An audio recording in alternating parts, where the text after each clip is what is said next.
ನಮಸ್ಕಾರ. ಮತ್ತೆ ನಿಮಗೆಲ್ಲ ದುಡ್ಡಿನ ಮಾತು ಕಾರ್ಯಕ್ರಮಕ್ಕೆ ಸ್ವಾಗತ.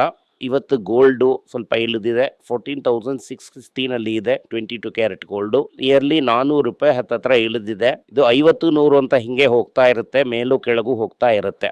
ಡಾಲರ್ ಸ್ಟ್ರೆಂಥನಿಂಗ್ ಇಂದಾನು ದುಬೈ ಮಾರ್ಕೆಟ್ ಅಲ್ಲಿ ಡಿಸ್ಕೌಂಟ್ ಅಲ್ಲಿ ಮಾಡ್ತಾ ಇರೋದ್ರಿಂದಾನು ಗೋಲ್ಡು ಪ್ರೆಷರ್ ಅಲ್ಲಿ ಇದೆ.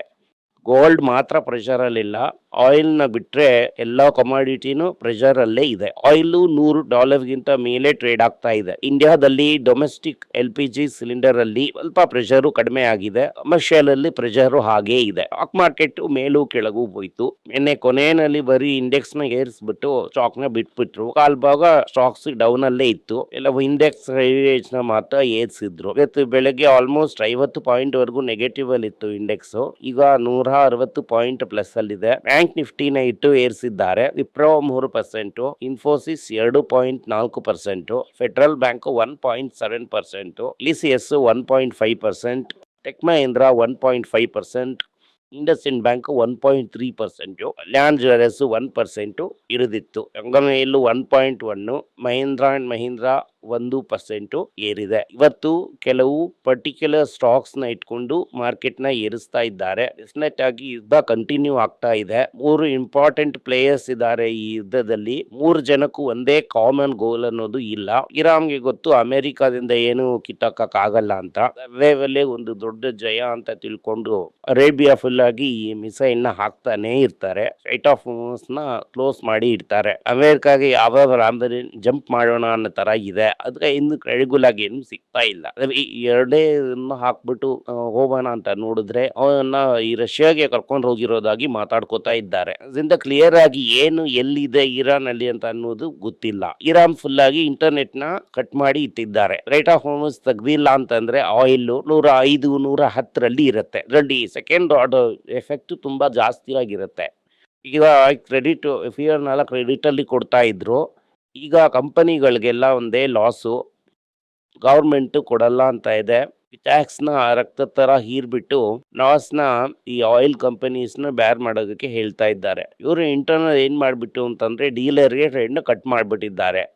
ಸೊ ಡೀಲರು ಕ್ಯಾಶ್ ಕೊಟ್ಟು ತಗೊಂಡು ಅದಾದ್ಮೇಲೆ ನಿಧಾನವಾಗಿ ಮಾರ್ಬೇಕಾಗತ್ತೆ. ಡೀಲರು ದುಡ್ಡಿಲ್ಲ ಅಂತಂದ್ರೆ ತಗೊಳ್ಳೋದಿಲ್ಲ. ಸಿಚುವೇಶನ್ ಚೇಂಜ್ ಓಡ್ದಿದೆ. Oil surge ಭಯಂಕರವಾಗಿದೆ.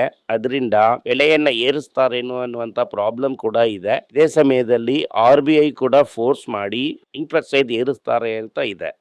ಇದು ಈ ಬಾಂಡ್ ಮಾರ್ಕೆಟ್ ಅಲ್ಲೂ ನಡೆಯುವಂತದ್ದು. ಇವೆ ಲೋಕಲೈಸ್ ಮಾಡಿಲ್ಲ ಅಂತಂದ್ರೆ ERI ಸಿಗುತ್ತೆ ಅನ್ನೋ ತರ ಇತ್ತು. ಈಗ ಹೆಡ್ಲೈನ್ ನ ಎಕ್ಸ್ಪ್ಲೈನ್ ಮಾಡಿದ್ದಾರೆ. ಹೈ-ಎಂಡ್ ಮೋಟಾರ್ಸ್ ನ ನೀವು ಇಂಪೋರ್ಟ್ ಮಾಡ್ಕೋಬಹುದು ಅಂತ ಹೇಳಿದ್ದಾರೆ. TCS, ವಿಪ್ರೋ, ಇನ್ಫೋಸಿಸ್ ಇದು ಪೀಕ್ ಇಂದ 42%, ಲಾಸ್ಟ್ 5 ವರ್ಷದಲ್ಲಿ 42% ಬಿದ್ದಿದೆ. ನೊಮುರಾ ಸಿಟಿ ಇವರಿಬ್ರು ಟಾರ್ಗೆಟ್ಸ್ ನ ಕಟ್ ಮಾಡಿದ್ದಾರೆ. ಒಬ್ಬ ಹೇಳ್ತಾನೆ 27ಕ್ಕೆ ಹೋಗುತ್ತೆ ಅಂತ, ಇನ್ನೊಬ್ಬ ಹೇಳ್ತಾನೆ 27ಕ್ಕಲ್ಲ ಹೋಗಲ್ಲ ಅಂತ. ಈಗ 1 ವರ್ಷ ಆದ್ಮೇಲೆ ಇಂಡಿಯಾದಲ್ಲಿ ಹೋಲ್ಸೇಲ್ ಪ್ರೈಸ್ ಇನ್ಫ್ಲೇಷನ್ 2.3% ಏರಿದೆ. ರಿಟರ್ನ್ ಇನ್ಫ್ಲೇಷನ್ ಇದಕ್ಕಿಂತ ಜಾಸ್ತಿ ಆಗಿದೆ. ಇದು ಈ ಜಾಬ್ಸ್ ಇಂಪ್ರೂವ್ ಆಗಿರೋದಾಗಿ ಗವರ್ಮೆಂಟ್ ಹೇಳ್ತಾ ಇದೆ. ಬಟ್ ಕೀಳಲ್ಲಿ ಏನೂ ಗೊತ್ತಾಗ್ತಾ ಇಲ್ಲ. FIS ಇಲ್ಲಿವರೆಗೂ ಆಲ್ಮೋಸ್ಟ್ 57,000 ಕೋಟಿನ ಮಾಡಿದ್ದಾರೆ. ಇದನ್ನ ಟಾಟಾ ಅಂತ ಹೇಳ್ಬಿಟ್ಟು ಹೊರಗಡೆ ತಗೊಂಡು ಹೋಗ್ಬಿಟ್ಟಿದ್ದಾರೆ. ಇದು ಹೊರಗಡೆ ಹೋಗ್ಬಿಟ್ಟಿದೆ. ಆದ್ಮೇಲೆ ಆಕ್ಟಿವ್ ಫಂಡ್ಸ್ ನ ಮಾರ್ಬಿಟ್ಟು ಜನರು ಈ ಪ್ಯಾಸಿವ್ ಫಂಡ್ಸ್ ಗೆ ಹೋಗ್ತಾ ಇದ್ದಾರೆ. ಆದಷ್ಟು ಬೇಗ ಆ ಪ್ಯಾಸಿವ್ ಫಂಡ್ಸ್ ಇಂದ ಕೂಡ ಹೊರಗಡೆ ಹೋಗ್ಬಿಡ್ತಾರೆ. ಹೊರಗಡೆ ಹೋಗಿ ಬಾಂಡ್ ಅಲ್ಲಿ ಹಾಕಿ ಬರುವಂತ ಇಂಟ್ರೆಸ್ಟ್ ನ ಪ್ಯಾಕೆಟ್ ಅಲ್ಲಿ ಹಾಕೊಂಡು ಇಂಟ್ರೆಸ್ಟ್ ಸ್ಟಾಕ್ ನ 1-2 ಅಂತ ಕನ್ಸಿಡರ್ ಮಾಡಿದ್ರೆ ಬೆಟರ್ ಆಗಿರುತ್ತೆ. ಟ್ರೇಡ್ ಡೆಫಿಸಿಟ್ ನಮ್ಮ ಎಮರ್ಜಿಂಗ್ ಡೇಟ್ ಎಕ್ಸ್ಪೋರ್ಟ್ಸ್ಗೂ ಇಂಪೋರ್ಟ್ಸ್ಗೂ ಇರುವಂತ ಗ್ಯಾಪ್ ಇನ್ಕ್ರೀಸ್ ಆಗಿ $27 ಬಿಲಿಯನ್ ಆಗಿದೆ. ಜಾನ್ವರಿಯಿಂದ ಕಡಿಮೆ ಆಗಿದೆ.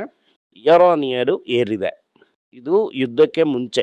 ಈಗ ಯುದ್ಧ ಬಂದಾದ್ಮೇಲೆ ಪೆಟ್ರೋಲ್ ಬೆಲೆ ಒಂದು 20-25% ಏರಿದೆ. ಮುಂದಿನ ತಿಂಗಳು ನೋಡಿದ್ರೆ ಇನ್ನೂ ಸ್ವಲ್ಪ ಖರಾಬ್ ಆಗಿರುತ್ತೆ. ಒಂದು 20% ಗಿಂತ ಮೇಲೇನೆ ಏರಿರುತ್ತೆ. NSE ವ್ಯಾಲ್ಯೂಯೇಷನ್ 7 ಲಕ್ಷ ಕೋಟಿ. ಆ ವ್ಯಾಲ್ಯೂಯೇಷನ್ ಈಗ ಸಿಗುತ್ತಾ ಅನ್ನೋದು ಸಂದೇಹವಾಗಿದೆ. ಅದರಿಂದ ಈಗ ಸದ್ಯಕ್ಕೆ IPO ಹೋಗೋದಿಲ್ಲ ಅಂತ ನಾನು ಅನ್ಕೋತಾ ಇದ್ದೀನಿ. ಈ ಬಾಟಮ್ ಆಫ್ ದ ಪಿರಮಿಡ್ ಅಲ್ಲಿ ಇರುವಂತ 21 ಮಿಲಿಯನ್ ಸ್ಮಾಲ್ ಟೈಮ್ ಬಾರೋವರ್ಸ್ಗೆ ಇನ್ಮೇಲೆ ಬಾರೋಯಿಂಗ್ ಅನ್ನೋದು ಇಲ್ಲ. ನಾವು ಸಾಲ ಕೊಡೋದಕ್ಕೆ ಆಗೋದಿಲ್ಲ. ನಮಗೆ ಯಾರು ಸರಿಯಾಗಿ ಸಾಲವನ್ನು ಕೊಡ್ತಾ ಇಲ್ಲ ಅಂತ ಹೇಳಿ ಮೈಕ್ರೋ ಫೈನಾನ್ಸ್ ಕಂಪನಿ ಹೇಳಿದ್ದಾರೆ. ಸೊ ಮೈಕ್ರೋ ಫೈನಾನ್ಸ್ ಇಂದ 21 ಮಿಲಿಯನ್ ಪೀಪಲ್ ಜನರು ತಗೊಂಡಿರೋಂಥವ್ರಿಗೆ ಈಗ ಈ ಫಾರ್ಮರ್ ಕ್ರೆಡಿಟ್ ಅಂತ ಅನ್ನೋದು ಇರುತ್ತಾ ಅಂತ ಒಂದು ಸಂದೇಹ ಇದೆ. ಇದು ತುಂಬಾ ಶಕ್ತಿವಂತರಾಗಿರುವಂತ ಈ ಗವರ್ಮೆಂಟ್ ಹೋದ 11 ವರ್ಷದಲ್ಲಿ 9.75 lakh crores NPA ಆಗಿ ಬರೆದಿದೆ. ಈ ವರ್ಷ ಕೂಡ 50,000 ಕೋಟಿ ಮಾಡಿದ್ದಾರೆ. ಗೋಲ್ಡ್ ETF ಅಲ್ಲಿ ಬಂದಂತ ಇನ್ಫ್ಲೋ ಎಲ್ಲ ಒಂದೇ ಸಲ ಕಡಿಮೆ ಆಗಿದೆ. ಗೋಲ್ಡ್ ಏರಿಲ್ಲ. ಗೋಲ್ಡ್ ಏರಿದ್ರೇನೆ ಇದರಲ್ಲಿ ಇನ್ಫ್ಲೋ ಬರುತ್ತೆ. ಗೋಲ್ಡ್ ಇಳಿತಾ ಸ್ವಲ್ಪನೇ ಕನ್ಸಿಡರ್ ಮಾಡಬಹುದು. ಯಾಕೆ ಅಂದ್ರೆ ಲಾಂಗ್ ಟರ್ಮ್ ಅಲ್ಲಿ ಗೋಲ್ಡ್ ತಿರ್ಗಾ ಏರೋದಕ್ಕೆ ಶುರು ಮಾಡುತ್ತೆ. ಮೈಕ್ರೋ ಫೈನಾನ್ಸ್ ಕಂಪನಿಗಳು ಚಿಕ್ಕ ಲೋನ್ ಕೊಡೋದ್ರ ಬದಲಾಗಿ ಸ್ವಲ್ಪ ದೊಡ್ಡ ಲೋನ್ ಕೊಡ್ತಾ ಇದ್ದಾರೆ. ದೊಡ್ಡ ವ್ಯಕ್ತಿಗಳಿಗೆ ಕೊಡ್ತಾ ಇದ್ದಾರೆ. ನಾನು ಹೇಳಿದಾಗೆ ಬಾಟಮ್ ಆಫ್ ದ ಪಿರಮಿಡ್ ಯಾವ ಒಂದು ಕೆಲಸಕ್ಕೋಸ್ಕರ ಬಂದ್ರೋ ಅವರು ಲೋನ್ ಕೊಡೋದನ್ನ ನಿಲ್ಲಿಸ್ಬಿಟ್ಟಿದ್ದಾರೆ. ಇಂಡಿಯಾದಲ್ಲಿ ಎಷ್ಟು ವಾರ್ನಿಂಗ್ ಕೊಟ್ಟರು ಕೂಡ ಡಿಜಿಟಲ್ ಗೋಲ್ಡ್ ನ ಜನರು ತಗೋತಾನೆ ಇದ್ದಾರೆ. 1-2 ಕಂಪನಿ ಡಿಫಾಲ್ಟ್ ಆದ್ರೇನೆ ಯಂಗ್ಸ್ಟರ್ಸ್ಗೆ ಬುದ್ಧಿ ಬರುತ್ತೆ. ಇದನ್ನ RBI ಕೂಡ ಹೇಳಿದೆ ಇದನ್ನ ಮಾಡಬೇಡಿ ಅಂತ. SEBI ಕೂಡ ಹೇಳಿದ್ರೆ ಮಾಡಬೇಡಿ ಅಂತ. ಹೇಳಿದ್ಮೇಲೂ ಅದನ್ನ ಮಾಡ್ಬಿಟ್ಟು ಅಯ್ಯಯ್ಯೋ ಇಲ್ಲ ಆಯ್ತಲ್ಲ ಅಂತಂದ್ರೆ ನಾವೇನು ಮಾಡೋದಕ್ಕಾಗಲ್ಲ. Tata Motors commercial vehicle sales price ನ 1.5-2% ಏಪ್ರಿಲ್ ಮಂತ್ ಅಲ್ಲಿ ಏರಿಸ್ತೀವಿ ಅನ್ನೋ ರೀತಿ ಹೇಳಿದ್ದಾರೆ. ರೈಡರ್ಸ್ ಲೈಫ್ ಸೈನ್ಸಸ್ ಹೊಸ ಡ್ರಗ್ ರೇರ್ ಏಜಿಂಗ್ ಪ್ರಾಸೆಸ್ ಕಂಡು ಹಿಡಿದಿದ್ದಾರೆ. ರಿಲಯನ್ಸ್ ಪ್ಲಾನ್ ಜಿಯೋ IPO ಹಾಕೋದಾಗಿ ಡಿಸೈಡ್ ಮಾಡಿದ್ದಾರೆ. ಈ ಮೆಗಾ IPOಗೋಸ್ಕರ ಸ್ಪೆಸಿಫಿಕ್ ಆಗಿ ಈ ಲಿಸ್ಟಿಂಗ್ ನಾರ್ಮ್ಸ್ ನ ಬದಲಾಯಿಸಿದ್ದಾರೆ. ಯಾಕೆ ಅಂತಂದ್ರೆ ಶೇರ್ಸ್ ನ ಜಾಸ್ತಿ ಇಳಿಸಿದ್ರೆ ಮಾರ್ಕೆಟ್ ಅಲ್ಲಿ ವ್ಯಾಲ್ಯೂ ಕಡಿಮೆ ಆಗ್ಬಿಡುತ್ತೆ ಅಂತ ಅನ್ನೋದು ಅಂಬಾನಿ ಕುಟುಂಬಕ್ಕೆ ಗೊತ್ತು. ಅವರೇನೆ IPOದಲ್ಲಿ ಪಾಸ್ ಮಾಸ್ಟರ್ಸ್. ಅದರಿಂದ IPO ಮ್ಯಾನಿಪುಲೇಷನ್ ರೂಲ್ಸ್ ನ ಸರ್ಕಾರನ ಗವರ್ಮೆಂಟ್ ಇಟ್ಟು ಬದಲಾಯಿಸ್ಬಿಟ್ಟಿದ್ದಾರೆ. ಐಡಿಯಾ ಮಾಡ್ತೀವಿ ಅಂತ ಹೇಳಿ ಹುಲಿ ಬಂತು ಅನ್ನೋ ರೀತಿ ಹೇಳ್ಬಿಟ್ಟು ಈಗ ನಾವು ಮಾರೋದಿಲ್ಲ, ಆಫರ್ ಬೆಲೆ ಎಲ್ಲ ತುಂಬಾ ಕಡಿಮೆ ಇದೆ ಹೇಳಿ 20% ಮಾರ್ಕೆಟ್ ಕಡಿಮೆ ಆಗಿದೆ. ಆರ್ನಾ ಪ್ರಾಡಕ್ಟ್ಸ್ ಪ್ರೊಪೇನ್ ಇಂದಂಗೆ ಗ್ಯಾಸ್ ಇಂದಂಗೆ ಡೆಲಿವರಿ ಇಲ್ದಂಗೆ ನಿಂತಿದೆ. ಪ್ಯಾರಾಸಿಟಮಲ್ ಪ್ರೊಡಕ್ಷನ್ ವರೆಗೂ ಎಫೆಕ್ಟ್ ಆಗುತ್ತೆ. JNR ಏನ್ ಮಾಡ್ತಾ ಇದ್ದಾರೆ ಅಂತಂದ್ರೆ ರಿಕವರಿಗೆ ಪುಷ್ ಮಾಡ್ತಾ ಇದ್ದಾರೆ. Products are using they strong bands.